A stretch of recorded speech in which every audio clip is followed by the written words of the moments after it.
Hello friends, আজ আমি chicken nugget বানাতে কিছু চিকেন, 2-3টে ব্রেড নিয়েছি। চিকেনগুলো পিস পিস করে কেটে মিক্সিতে বেটে নিয়েছি।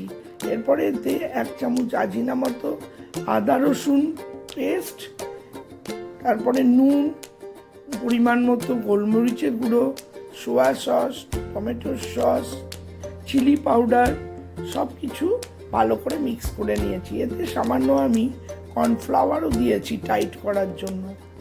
আর এর মধ্যে সামান্য একটু আমি ব্রেড মাঝখানে যে ক্র্যাম্প করে নিয়েছি কেটে নিয়ে সেটা এর সঙ্গে মেখে নিয়েছি।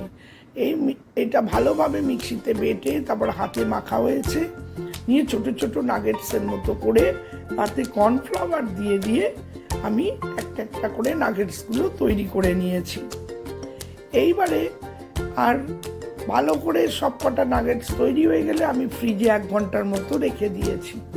পরে আমি ওটা বের করে একটা পাত্রে একটা ডিম ফাটিয়ে তাতে সামান্য নুন ও গোলমরিচের গুঁড়ো দিয়ে ফেটিয়ে তাতে 2 চামচ দুধ দিয়ে মিক্স করে নিয়েছি।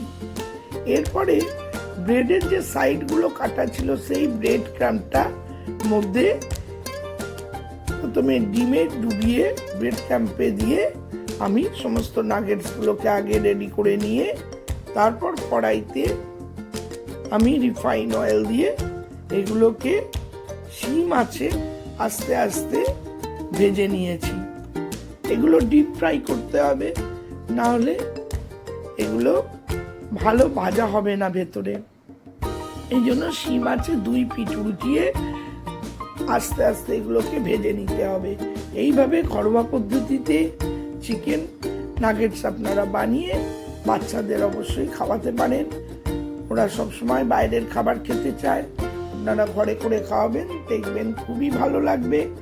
আমার এরকম রেসিপিটা কেমন লাগলো আপনারা অবশ্যই আমাকে কমেন্টে জানাবেন ও লাইক শেয়ার সাবস্ক্রাইব করে দেবেন।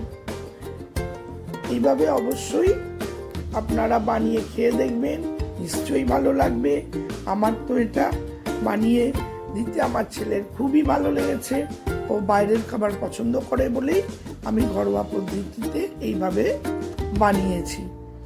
এবার এটা আমি মেয়োনিজ ও টমেটো সস দিয়ে পরিবেশন করেছি।